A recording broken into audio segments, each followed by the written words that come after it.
জাতীয় রাজস্ব বোর্ডের চেয়ারম্যান অপসারণ এবং কাঠামোগত সংস্কারের দাবিতে চলমান আন্দোলন প্রত্যাহার করলেন এনবিআর কর্মকর্তারা। রোববার রাতে এনবিআর সংস্কার ঐক্য পরিষদ ও দেশের শীর্ষ ব্যবসায়ীদের যৌথ সংবাদ সম্মেলনে এই ঘোষণা দেওয়া হয়।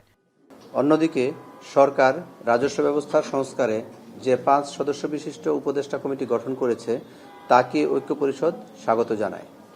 আমরা এই কমিটির সাথে সক্রিয়ভাবে কাজ করে টেকসই রাজস্ব সংস্কার করতে অবদান রাখতে পারব বলে আশা করি। এমতাবস্থায় দেশের শীর্ষস্থানীয় ব্যবসায়ী নেতৃবৃন্দের অনুরোধের প্রেক্ষিতে এবং দেশের আমদানি রপ্তানি ও সাপ্লাই চেইন সচল রাখা তথা অর্থনীতির বৃহত্তর স্বার্থে এবং জনগণের স্বার্থ বিবেচনায় নিয়ে এনবিআর সংস্কার ঐক্য পরিষদ তাদের কমপ্লিট শাটডাউন এত দ্বারা প্রত্যাহার করেছে। রাজধানীর তেজগাঁওয়ে বাংলাদেশ চেম্বার অফ ইন্ডাস্ট্রিজের কার্যালয়ে যৌথ সংবাদ সম্মেলনে ব্যবসায়ীরা বলেন, এরই মধ্যে অনেক ক্ষতি হয়ে গেছে। দেশের স্বার্থে আলোচনার মধ্য দিয়ে চলমান আন্দোলন প্রত্যাহারের সিদ্ধান্ত নেওয়া হয়েছে। সব পক্ষ নিয়েই আগামীতে যাতে কোনো ধরনের আর কোনো প্রবলেম সৃষ্টি না হয় সেটা আমাদেরকে সরকারের তরফ থেকে আশ্বস্ত করেছে, যাতে আমরা ওনাদেরকে আশ্বস্ত করতে পারি।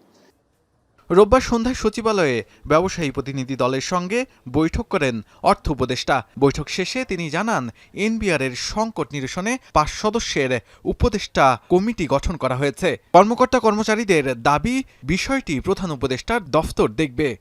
একটা সিদ্ধান্ত হয়েছে এসব আলাপ আলোচনা এনবিআরের যারা আন্দোলন করছে এনবিআরের সংস্কার এগুলি সম্পর্কে একটা 5 সদস্যের একটা উপদেষ্টা পর্যায়ের কমিটি গঠন করা হয়েছে। কমিটি তো ওদের সাথে আলাপ আলোচনা করবে, এনবিআর কিভাবে সংস্কার করা যায় সবার কথা শুনবে, অংশীজন ব্যবসায়ী সবার।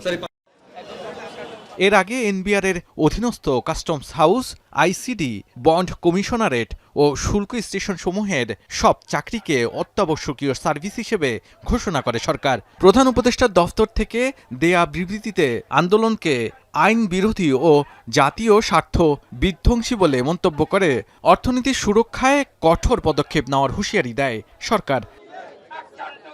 গেল 12 মে সরকার এনবিআর বিলুপ্ত করে রাজস্ব নীতি বিভাগ এবং রাজস্ব ব্যবস্থাপনা বিভাগ নামে 2টি বিভাগ গঠন করে। এরপর থেকেই এনবিআর সংস্কার ঐক্য পরিষদের ডাকে চলে নানা কর্মসূচি।